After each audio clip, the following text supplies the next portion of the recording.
스님, 요즘 어떻게 지내셨어요? 네, 덕분에 잘 지냈습니다. 사실 요즘 사람들한테 잘 지내세요 라고 묻기가 좀 왠지 어려운 느낌이 들어요. 사는 게 더 팍팍하기도 하고 어렵다, 힘들다, 이런저런 갈등이 많다 이러시거든요. 그렇죠. 우리 사회에서 힘들고 어렵다고 하는 얘기들이 행복하다는 얘기들보다는 훨씬 더 많이 들리기 때문에 맞습니다. 정말 잘 사세요라고 안녕하세요라고 묻기가 좀 부담스러울 때도 있는 것 같아요. 그러게 말이에요. 그냥 경제적인 능력으로만 보면 세계 10대 강국 아닌가요? 근데도 이렇게 힘든 거. 아마 그래서 사람들이 불교의 가르침이나 불교가 주는 메시지에 더 귀 기울이고 있는 게 아닌가 싶은데, 불교에 대해서 잘 알지 못하는 분들이 많으시잖아요. 그리고 실제 내가 불자다라고 생각하는 분들조차도 교리에 대해서 제대로 알고 계시는 분들을 쉽게 만나진 못하는 게 현실이거든요. 그래서 부처님과 좀 더 가까워지고 불교가 뭔가를 알고 싶어서 이렇게 모시게 되었습니다. 자, 그럼 스님, 단도직입적으로 여쭤보겠습니다. 불교가 어떤 종교입니까? 불교는 붓다가 되는 종교. 그러니까 이 붓다를 딴 데서 찾는 것이 아니라 자기 자신에게서 찾는 종교라고 할 수 있을 것 같아요.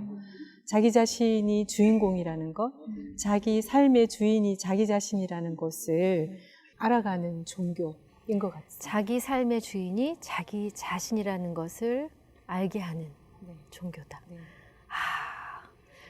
그 말씀은 우리 삶의 주인이 우리인지 모르고 살다가 갈 확률이 높다, 이런 뜻이기도 한가요? 아마도 그렇지 않을까요?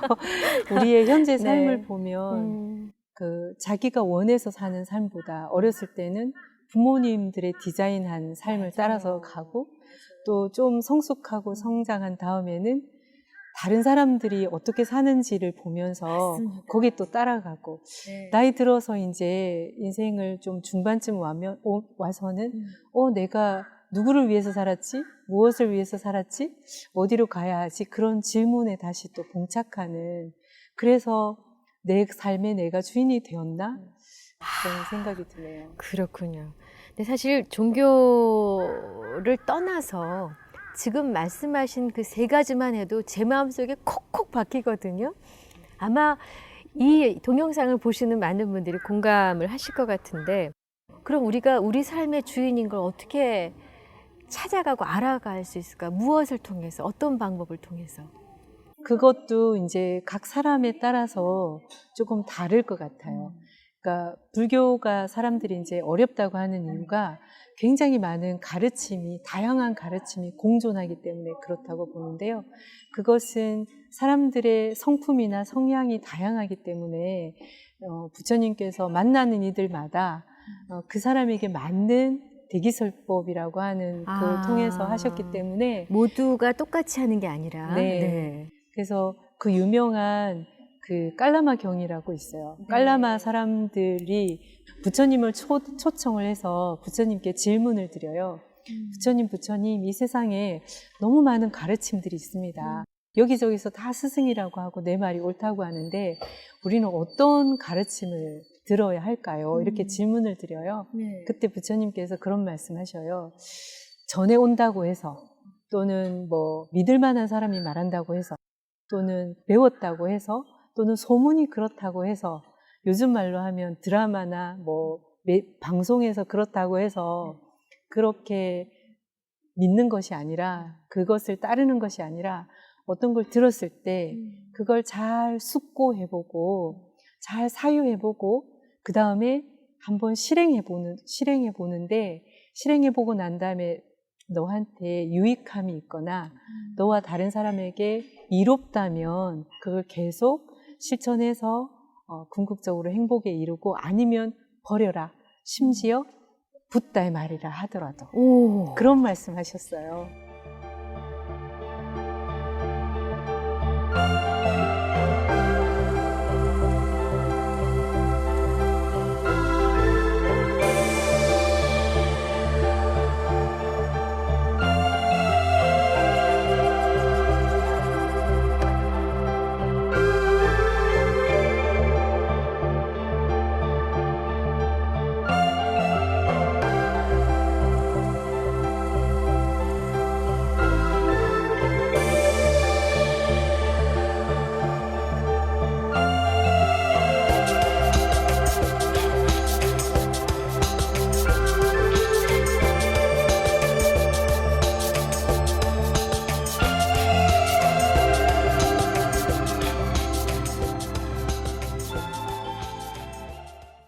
지구상에 그런 스승님은 안 계세요. 내 가르침이 최고다. 옳다. 항상 그렇게 말씀하시고 나를 따라라. 이렇게 하시는데 부처님께서는 너가 실천해보고 너한테 안 맞으면 버려라. 심지어 나의 얘기조차도. 네, 그러니까요. 그래서 정말 자유로운 종교죠. 그렇습니다. 네, 그리고 네. 얼마나 자신감이 넘쳤으면. 맞습니다. 네. 네. 네. 숙고하고 사유하며 실행을 해보는데 내게 유익하고 너와 다른 사람에게도 이롭다면 취하고 그렇지 않다면 버려도 좋다. 이런 걸 요즘 젊은 사람들도 끝판왕 뭐 이런 올킬 이런 표현을 씁니다만 그냥 고개가 저절로 숙여지는 느낌이 듭니다. 타종교 같은 경우는 애초에 인간이 아니고 뭐 신 이런 이제 이야기들을 하는데 부처님께서는 인간의 몸으로 오셔서 스스로 해탈에 이르신 분이지 않습니까? 그분의 삶을 들여다보면 좀 더 이해하기가 좋을 것 같은데요. 이 석가모니 부처님이 어떤 분이셨는가 알려주십시오. 부처님이 이 땅에 오신 그 역사적인 사건으로 봤을 때는 그 시대의 농경 문화를 가진 그리고 자그마한 부족 국가에서 지금부터 한 2600년 전이니까요.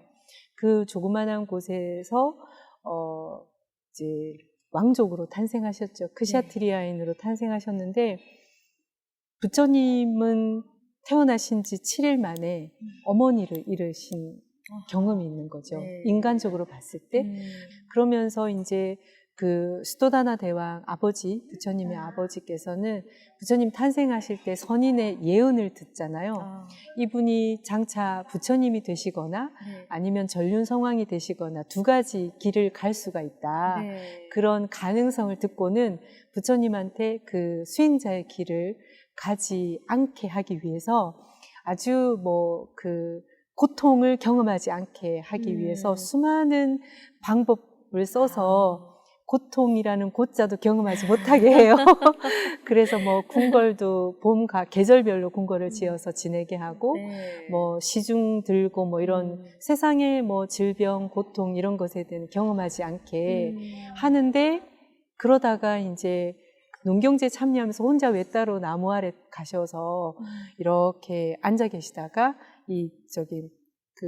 농부가 밭 가는데 벌레가 기어 나오는데 새가 이렇게 쪼아 먹고 하는 그 먹이 사슬 내지는 자연의 그 생명 현상을 보면서 누군가한테 고통을 당하고 죽임과 먹임을 당하는 이 세계를 관조하는 그 어린 나이에 그게 이제 명상을 관조하는 시간이 있었어요. 그러니까 언제나 사유하기를 좋아하고 또 조건은 다 좋았지만 학문과 기회를 익혔다고 했거든요. 그래서 그러는 중에 이제 성년이 되어 가면서 네 가지 문을 통해서 이제 아마 상징적이겠죠. 그 환자도 만나고 수행자도 만나고 죽은 이들도 만나고 하는 고통의 현실을 맞닥뜨리게 되는. 부유하고 행복하며 여유로운 삶을 떨치고 스스로 고행의 길을 가셨는데 부처님께서 고행을 거듭하시며 깨달음을 얻는 과정은 어떠하셨습니까? 지금도 인도에는 수많은 요기들이 고행도 하고 어떤 그 깨달음을 얻기 위해서 그런 걸 하는데 부처님도 이제 많은 스승들을 찾아다니셨어요. 알랄라 깔라마라고 하는 스승도 찾아가서 가르침을 다 배우세요.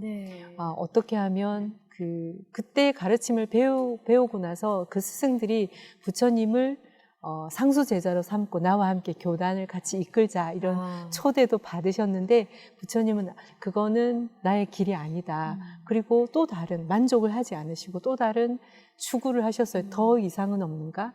이거 위에 더 알아야 할 것은 없는가?